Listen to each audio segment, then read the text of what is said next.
Assalamu alaikum students. I hope you all are fine. So this is week number 7 and we are going to do lesson number 1, which is reading comprehension. The topic of reading comprehension is my favorite place. As you have already done so many reading comprehensions, like before you have done pull your weight and then many more in class 6 and 7. You know that you have to do skimming and then scanning, and then you have to see the pictures if they are present in the lesson. Then it will help you more to understand that how we will understand the content. Is definitely that we have to develop reading skills, we have to develop the skills as skimming and scanning, we have to identify the main ideas of the text. For better comprehension, we have to list different grammatical top matters like adjectives or phrases or clauses if they are present in a lesson. We have to see the description as well as.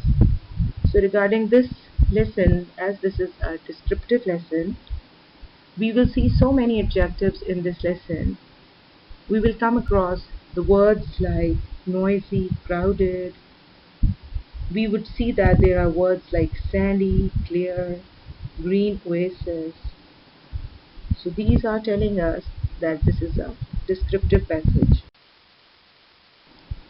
While we would be studying the lesson, we would see that there is a phrase used, in my mind's eye. What does it mean that what is in my mind's eye? We all have our mind's eye in which we can memorize, we can think about our childhood, we can recollect the good memories. So this is the same way the writer, in which he has done the description, he just visualizes through his mind's eye. The objectives of the lesson are, by the end of the lesson, the students will be able to list down their favorite places. Excuse me. They will write the contextual meanings. They will use their sensory impressions, means their 5 senses, to describe their favorite place. They will choose adjectives for better descriptive writings, and they will answer the questions. So when you will be reading the lesson, you will see that there will be many words in which you would need to see dictionary, but I would just advise you that when you are reading any content in a form of passage or in a form of story or in a form of novel, you should not open the dictionary again and again to just disturb your reading content. You should try to get or extract the meaning through the context, through the picture, that what does the writer want to tell. Maybe the text would help you out that what would be the meaning of the word. But anyways, I would tell you some of the words which would be further used in the lesson. That's like wound away. You know that it came from the verb wind, how the things bend or twist or wrapped. Then we will see led up, which came from lead, means it just takes you the path of the favorite place, just lead to you towards the secret pool. Then there is a word flash past. Maybe the writer has used the word flash past for the memories which just passed through his mind, or just maybe he's talking about the memories of the hummingbird uh, while he was sitting in his childhood at that favorite place. The memories of the hummingbird just flash past. Then there is a word gently, means softly. Cascaded. Cascaded, though it's a difficult word, but its meaning is very easy. Then you will be reading the content. You will easily understand that what is actually cascaded. Often after it had rained, water cascaded down the mountainside into the pool. Definitely they are talking about water, so it must be falling down. So they have used the word cascaded for that. Splashdown, so it's a dashing of a liquid, like when the water sprinkle and then just jumps into the air. That's make a sense of splashing down water. Twigs, you know that they are small shoots or branches of a tree.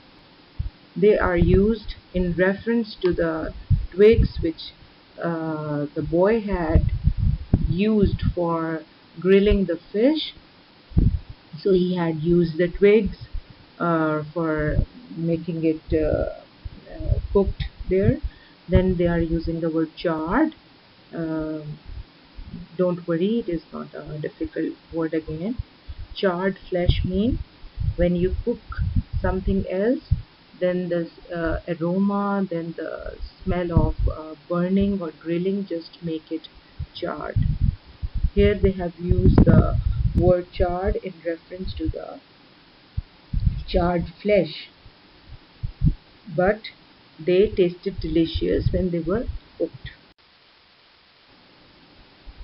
Definitely, when we are talking about the favorite place, there must be a favorite place which is guiding the boy or which is leading him to go towards. So he will be guiding us to spend some time um, to a clear pool. Like a sandy path wound away from the stony track and led up to a clear pool. Then he is again trying to tell us that I liked it best when I was there on my own or with just one friend. The secret pool was a place to be at peace with oneself. It means his favorite place was a secret pool where he was spending his precious time with his best friend, and he's just talking about that specific place, and he named it the secret place.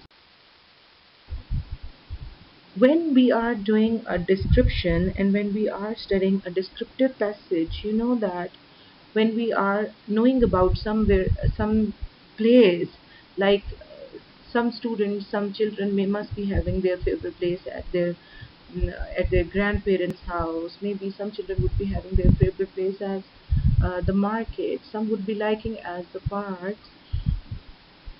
As here they are using the word secret pool. Definitely, when you have any favorite place, you will be defining and then giving the directions to the sense organs. What are the sense organs? Like when we use our sense of sight, when we use our sense of hearing, when we use our sense of smell, taste, or touch or feeling. So he is enjoying that favorite place while using all his five senses, like he was looking at the hummingbirds that were flashing past. Then he could feel the cool breeze there, and then he's talking about that I could hear the soft lapping of the water. Definitely, when he is hearing the soft lapping of the water, the sense of hearing is involved. When he would be trying to taste the charred flesh, it means the sense of taste is there used. So, in the descriptive passage, you will see that there, the five senses, that the sense organs are being used. There are few examples related to this lesson, like hummingbirds flash past. I saw the overhanging trees. How in this sentence he is using any sense? I saw.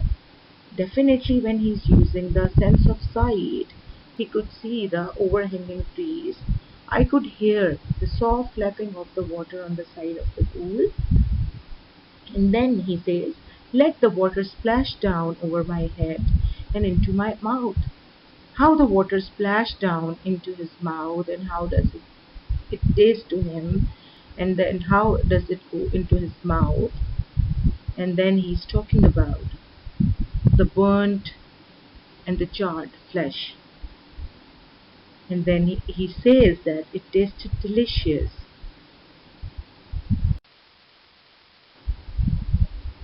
So, for recapping the lesson, I would like to ask some of the questions. I would advise you that when you will be reading that content, you will not take pause and you will read the whole small lesson in one go. That would help you to understand it better. So there are the questions like, what would the writer see when he sat beside the pool? How did the childhood image came back to him? Which path led him to the clear pool? What he could hear when he was sitting beside the pool? What he could hear? Where did he wish and he loves to sit under? I hope you understand what I tried to convey to you, and I just advise you that you will read this content in one go without taking pauses. And before reading this content, this would be more helpful to you if you read the questions. When you will read the questions, you will get to know that what they're actually trying to ask you. I hope you understand, and the rest of the content and for the practice, we will turn our pages towards the written content, and then we'll move further. Thank you. Morning class. So this is a lesson of grammar in which we are going to learn idioms. The objectives of the lesson, what we have set for the lesson are: define the term idioms, recognize and identify the meaning of idioms, compare literal and figurative language, use idiomatic expressions in both spoken and written discourse, create their own idiom story. So how can you create your own idiom story if you know what are idioms? The first step is just to know about the definition of the idioms, which is: idioms are expressions or phrases which do not give you the literal meaning, which go beyond the literal meaning, which give you the abstract meaning or the meaning which is related with the context. So in other words, we can say it is a group of words established by usage as having a meaning not deducible from both of the individual words. For example, over the moon. And there are so many examples. A form of expression natural to a language, person or group of people. In other words, an idiom is a common phrase or expression in which the meaning of the whole sentence is different from the meaning of the individual word. So first, when we would be knowing about the idioms, then we will recognize and identify the meaning of idioms. We can relate how the meaning is coming out of the idiom, like cat coming out of the bag. How the cat is coming out of the bag mean how you are going to reveal a secret. So in this sense, it is giving you an abstract meaning. Use idiomatic expressions in both spoken and written discourse. Definitely when you will be knowing, defining, recognizing, and then comes the stage of comparing. That how you are comparing to give the answers, like it is giving you a literal meaning or it is giving you a figurative meaning. Then you would be using the idiomatic expressions in your writings, in your narratives, in your essays, or in your stories.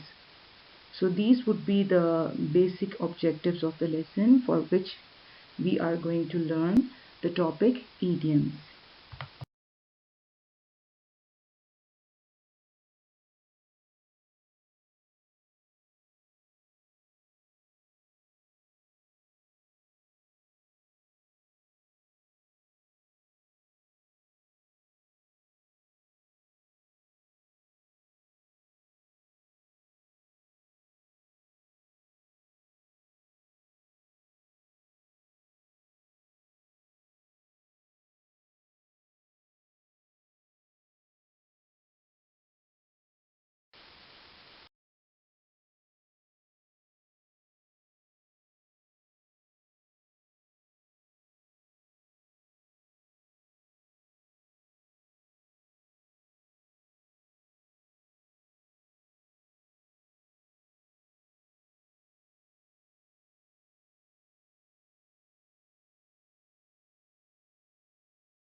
So what are idioms actually?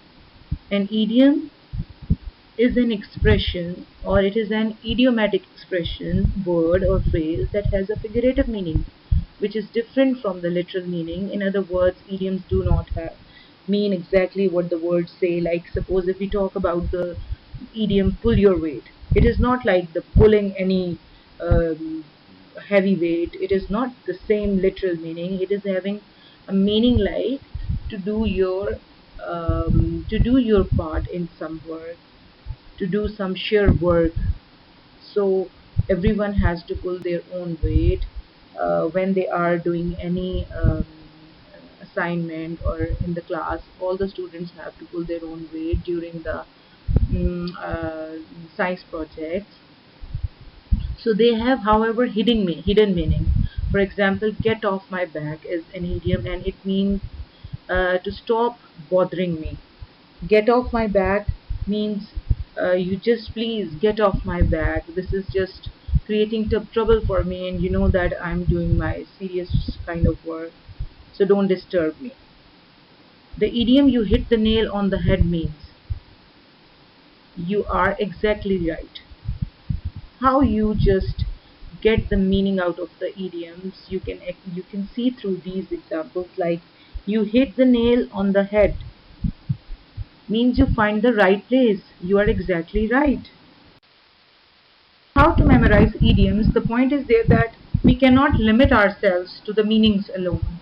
We have to understand the idiom according to the context. We have to try and understand in what context a particular idiom or phrase has been used.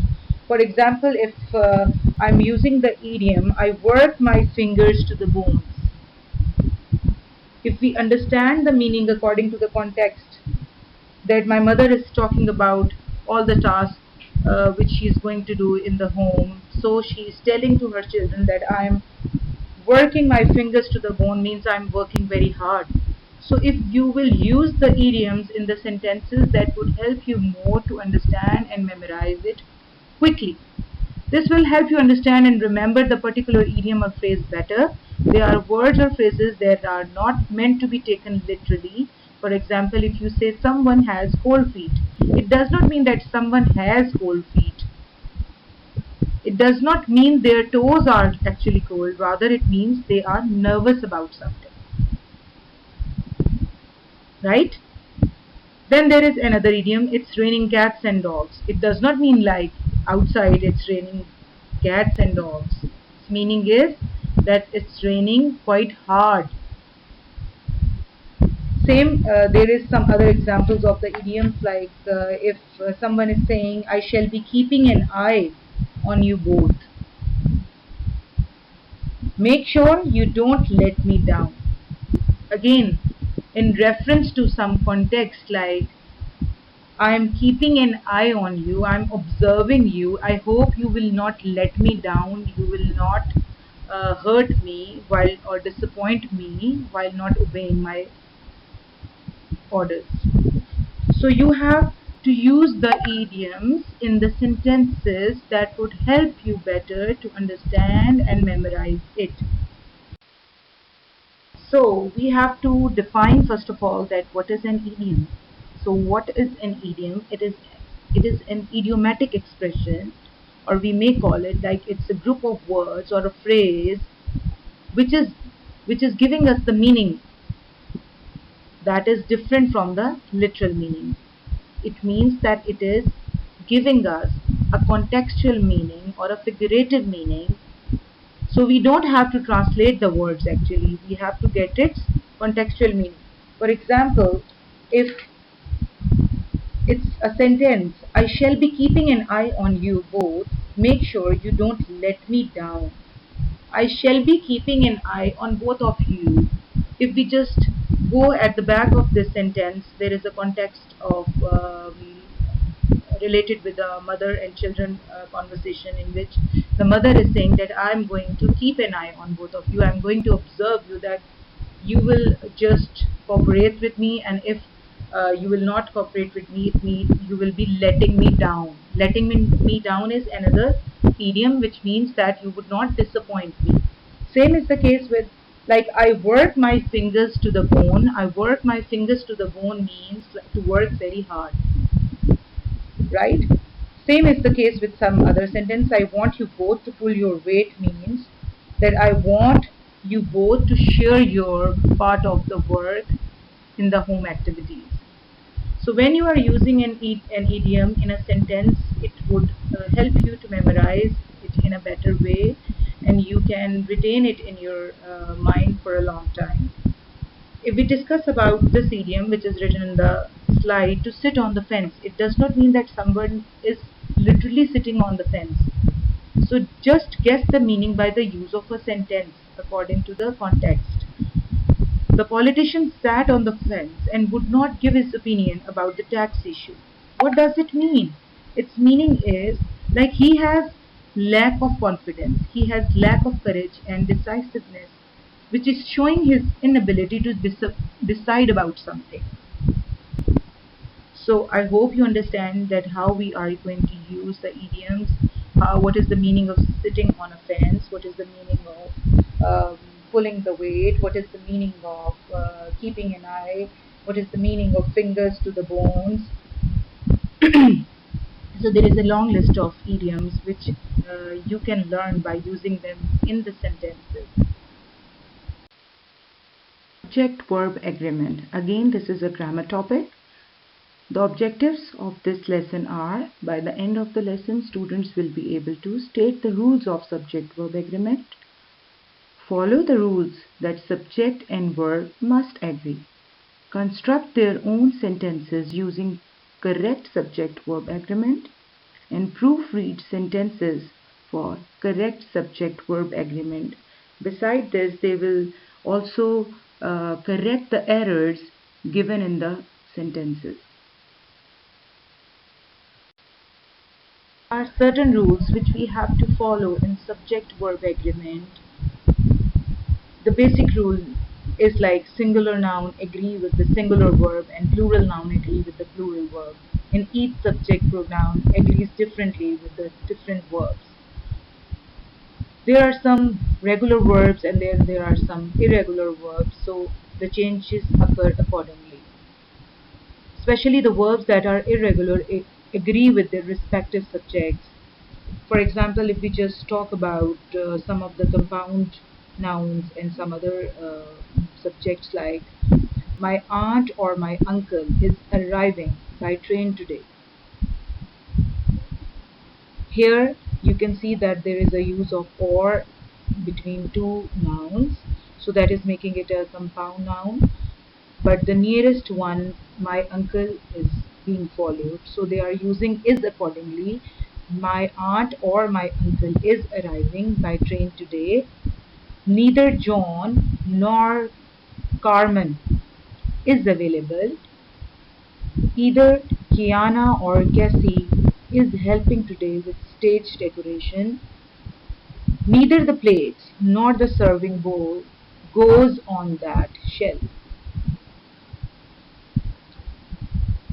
Then there are some exceptions, like breaking and entering is against the law. Though it is a compound subject, it is a compound noun by using breaking and entering, but you see that breaking and entering is the rule that is being followed, so we are going to consider it as a singular subject. So breaking and entering is against the law. The bed and breakfast was charming. Again, it is considered as singular subject, so we have to use the verb was accordingly. Joe was always welcome. Parentheses are not part of the subject. For example, Joe, he was a single subject, so we are going to use it. Joe was always welcome. Then there is a use of there and here. There are 4 hurdles to jump. You see that the subject is hurdle, so we have to use the auxiliary verb accordingly. There are 4 hurdles to jump. There is a high hurdle to jump. Now there is one single hurdle, so we are going to use is accordingly. There is a high hurdle to jump. Here are the keys. So we are considering keys as a subject, so we are using are with it. Here are the keys. So same is the case with each, every, one, everyone, either, neither are always considered as singular subjects and use the verbs in a singular form. Like every one of you is welcome to come to the party. Each part of the vehicle is broken. Neither you or she is going to the school. So by following the rules of the subject-verb agreement, we can make our sentence structure fine and accurate, and it will affect our descriptive writings or narrative writings or the stories or the essays in a precise form, in a very impressive form, if we use the subject verb agreement, if we follow the rules and we make the sentences accordingly.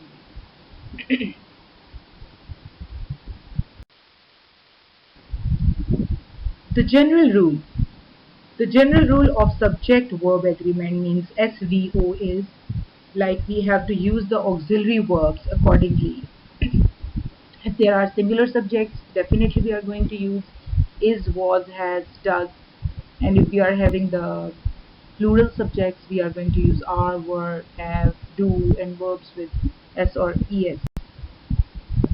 If you have the pronoun you, then you are using only are, were, have, and do. I just talked about the exception. Like I was talking about the uh, there is a sentence, the bed and the breakfast, or the breaking and entering. So there are some more exceptions like bacon and eggs is my favorite dish. Now you can say that bacon and eggs is a compound subject, and there are two things we can say that bacon and eggs are my favorite dish, but that would not make a sense. That would not be appropriate to use it. Bacon and eggs is a meal. It is considered as a meal, as a singular subject, so we are going to use it as a singular subject. So we are supposed to use is and consider it as a singular. Now, two and two, it is considered as plural. So we are going to use two and two make four. Mary and John are distinct. There and here, there were few books, or there were 5 books on the shelf. Were agrees with the subject book. Here is the report you wanted. So the report, which is considered as singular, so we are supposed to use is with it. So collective nouns refer to the rules of subject-verb agreement, like it is considered as a unit. It is used to represent a whole group. So collective nouns may be singular or plural depending on their use. Here I have given you some of the words which are considered as singular while using it in subject-verb agreement, like army, crowd, club, audience, herd, United States, troop, jury, swarm, team, and orchestra. Although United States is consisting of 50 states, but it is considered as a singular unit, as United States is a country of 50 states. This organization puts on a barbecue every summer.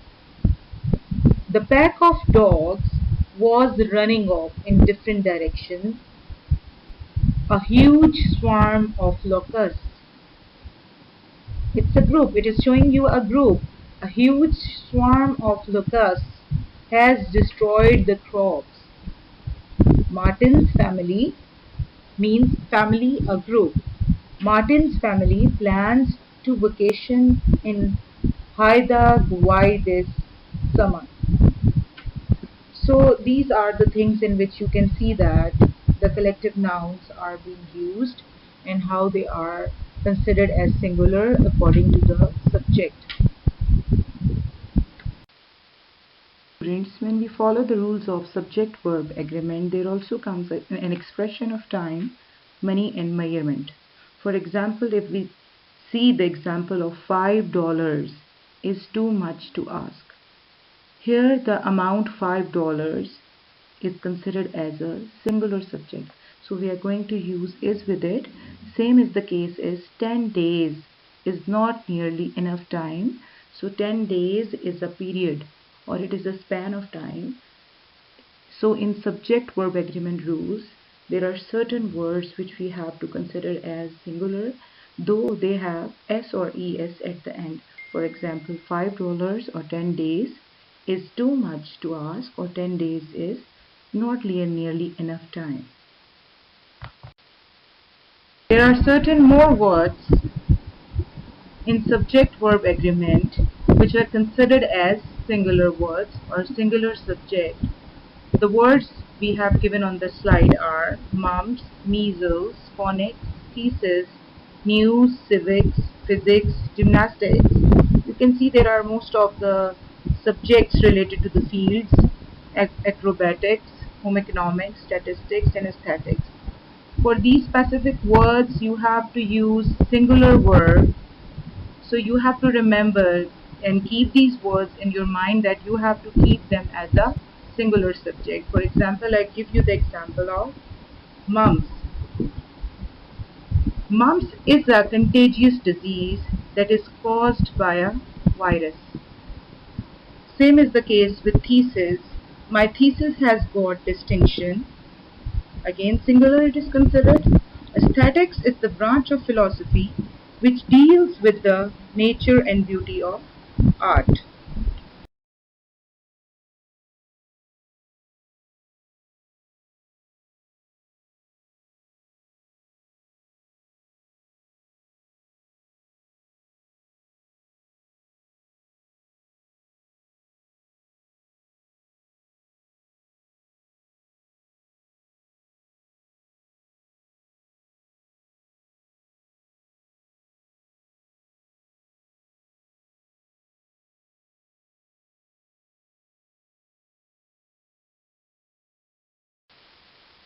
Recap of subject-verb agreement, we have to revise the topic as what is a subject, what is a noun, what is a verb.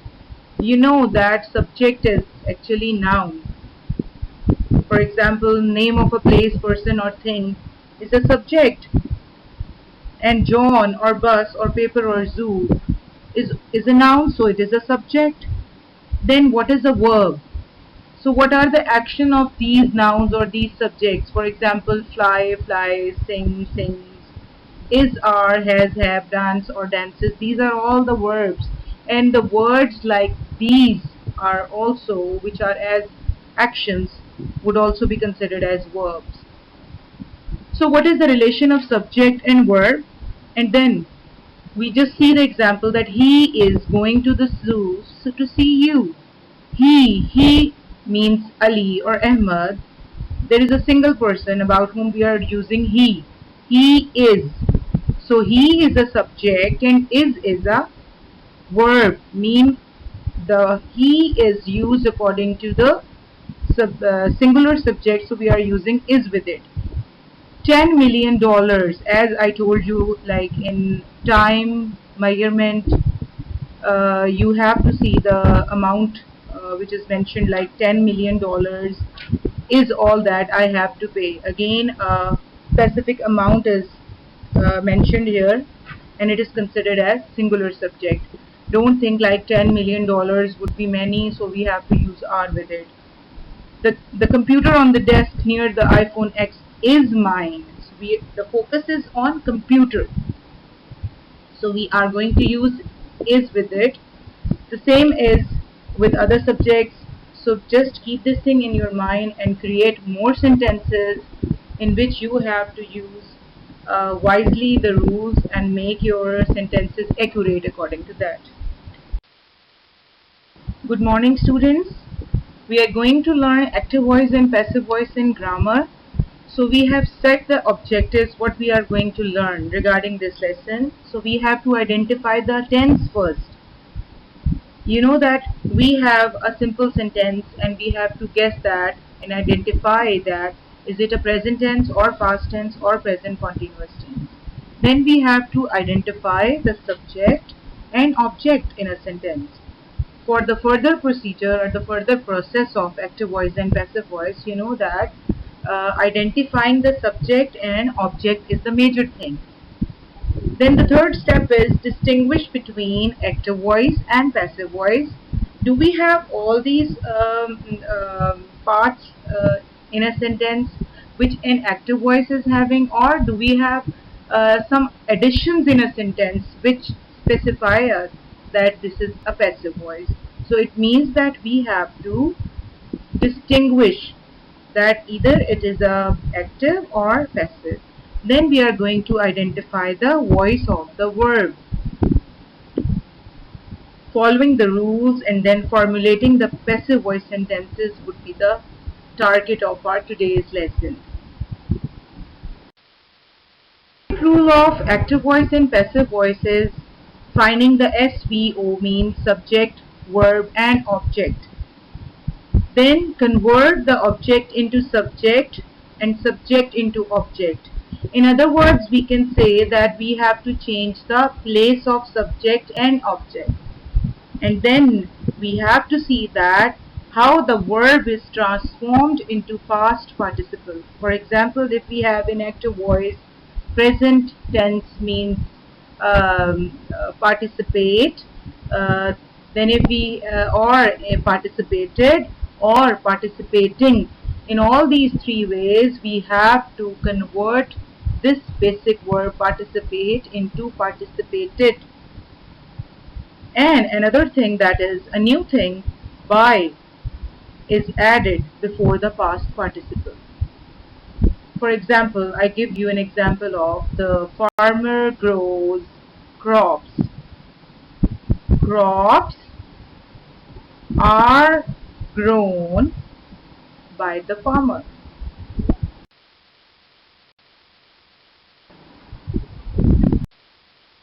There are some common mistakes which are commonly done by the students. If we just observe them, we can ignore doing all these errors or mistakes.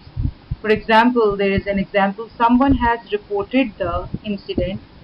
Identify the tense first, that this is present perfect tense used here. So what we are going to add into it? The incidents have reported. So does it look odd, like something is missing here? So now see that it would be the incidents have been reported. The incidents have been reported by someone. They are going to build a church. See that we are having a subject, then verb, then we have an object. So what they are going to build, we have to see a church. A church is going to be built by them. Someone has reported the incident. The incident has been reported by someone. You see that sometimes the students are missing by or been, or sometimes they are missing being. So we have to observe these common mistakes which we should avoid while doing active voice and passive voice. For the recap, we will only define that what is actually active voice, what is it containing. So active voice is considered to be the normal form of a sentence. Like simply we write in present tense or in past tense or in present perfect or continuous tense. For example, Harry ate sandwich. Harry ate a sandwich. In this sentence, Harry is a subject, ate is the action, means the verb, and a sandwich is the object. So Harry is the doer and the sandwich receives the action. In active form, the subject is the doer. The subject is the doer, but in passive voice, the subject is the receiver of the action and the doer is found at the end of a sentence. Hello class. We are going to start our literature lesson, and in literature we are going to start chapter number 4, which is Sir Henry Baskerville. Before starting Sir Henry Baskerville's, I will just look back at which chapters we have gone through.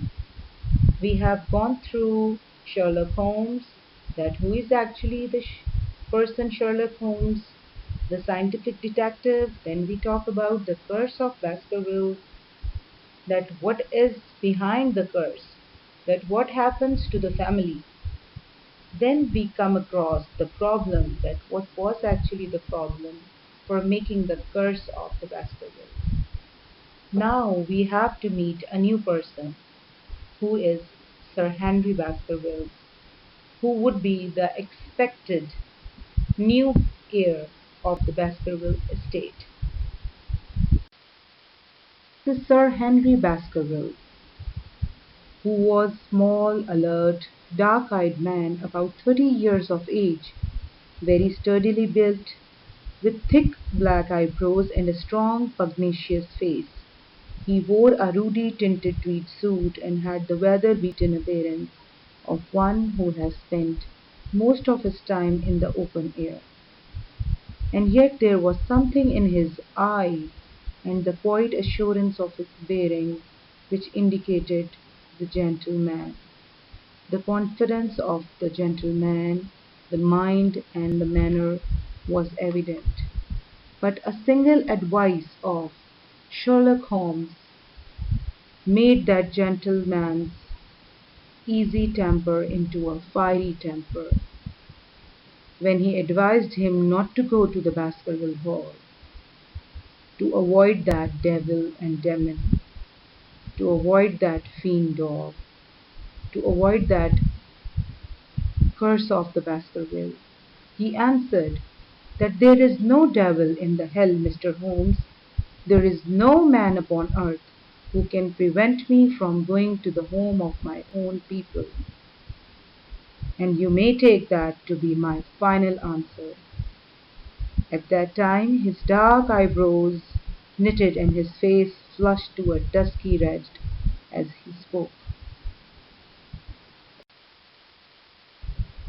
Before starting the lesson, we have to read some of the words and we have to get the meaning out of the context. Expedient,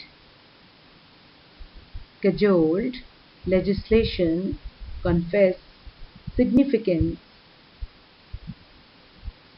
presume, notion, spluttered, mutilated, fiend, indebted, faulted, and loiterer. So we'll try to get the meanings of these words out of the context when we would be reading it. Arrival of the baronet. Who is actually the baronet? The baronet is the new heir of the Baskerville family, to whom I have introduced you already, Sir Henry Baskerville, who is called as the baronet. He was small, alert, dark-eyed man about 30 years of age.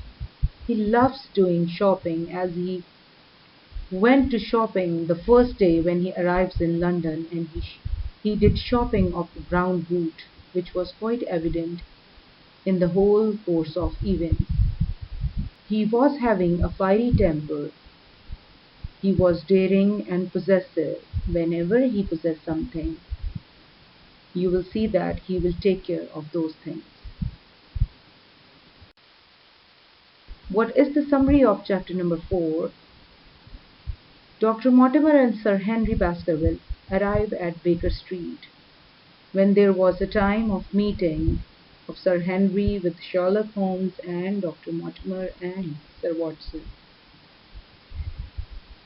And he is going to reveal one of the most interesting things to Sir Sherlock Holmes, that he received a written document at his hotel on the first day, and he was surprised that nobody knows him, at least on the first day of his visit in London, and he had received a letter. And the letter was a strange cut pieces from the leading newspaper, The Times. So he just went there to Sherlock Holmes and Dr. Watson to investigate the case. Sherlock Holmes, as you know, is a scientific detective. He just turns into action from a languid dreamer to the man of action in following that man who had shown carelessness in sending his note of warning to Henry Baskerville. The first clue was the letter, which was sent by an unknown man and who was somehow showing his carelessness while he was sending the clues to the man. The second clue was the missing of the brown boot of Sir Henry Baskerville. Sir Henry, as he was a possessive man, he just went and gave the report to Sir Sherlock Holmes that my new brown boot is missing. Sherlock Holmes spots bearded man following Sir Henry. Cartwright inspects 23 hotels' garbage cans for newspaper clippings.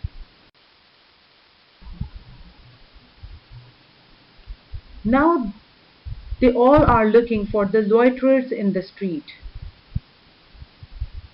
the strangers who were moving in the street, and maybe some of them were spotted as they were following Sir Henry. Baskerville has been very closely shadowed by someone since he has been in town. He has been in London because previously he was living his life in States and then in Canada, and it was a new place for Sir Henry to just join there. And when he just arrives there, the strange things happen to him. And when he was shadowed by someone, this matter cuts very deep because the family had a curse and they were frightened, they were scared, they made maybe that this new year would be shadowed and finally murdered. A, beard, a bearded man who veils a cap to loiter behind Henry and Dr. Mortimer. Sherlock Holmes and Watson try to follow them, but he just takes the cab. The cab number is 2704, and he was somehow a quick and energetic man who left so quickly that their eyes could not follow them. Cartwright, a lad, a small boy, helps them to get the heap of the papers from around 23 hotels in neighborhood to get the times among them. There were important places to venture, and they were the places where they had to see the loiterers and the strangers, and the bearded man could go there. And these streets are Baker Street, Regent Street, Oxford Street, Northumberland Hotel, and Bond Street. You know that Northumberland Hotel was the hotel in which Henry Baskerville stayed before going to the Baskerville Hall. As Henry Baskerville, arrives in London, he just receives a warning, a strange piece of paper which has some printed words and few words were written with pen. The warning was, as you value your life or reason, stay away from more. And this warning was quite evident in the life of Henry Baskerville, from where he starts the investigation with the help of Sherlock Holmes and Watson. And no doubt Dr. Mortimer also becomes a helping hand in finding out all the solutions of this problem. So, for the better recap of chapter number 4, we have to see some of the questions which will rightly be giving us the right answers. What is the description of Sir Henry Baskerville? How does the envelope look? The envelope means the letter and the warning which has been received by Sir Henry Baskerville. Which word was printed in ink in the warning? While he received the warning, there were certain words which were printed and there were certain words which were written in ink. So which words were printed in ink in the warning and which words were cut in one piece? Was the composer of the letter careless or clever? It may point to his carelessness, or it may point to agitation and hurry upon the part of the cutter when he cuts the words. So on the whole, I incline to the Later view, since the matter was evidently important and it is unlikely that the composer of such a letter would be careless. Why in thunder should anyone follow or watch me? This is the question of Sir Henry, that why anyone needs to follow me, even though I am new in a town. What time Henry is going back to his hotel, and what did the man in the cab do when he saw Holmes and Watson? I just suggest you to read all these pages of chapter number 4 and underline the words which you think that they are difficult to understand. So for that you can see the slide of the contextual meanings that would help you out to get the right meaning of the sentence, and then read it again. When you will read it 2 times or 3 times, all the things would be clear to you and you can easily give the answers of the questions. Though it's very interesting to give the answers of all these questions which are given in the written task. I hope you will give time and study uh, in a peaceful environment and give time to this novel for the better comprehension. Thank you.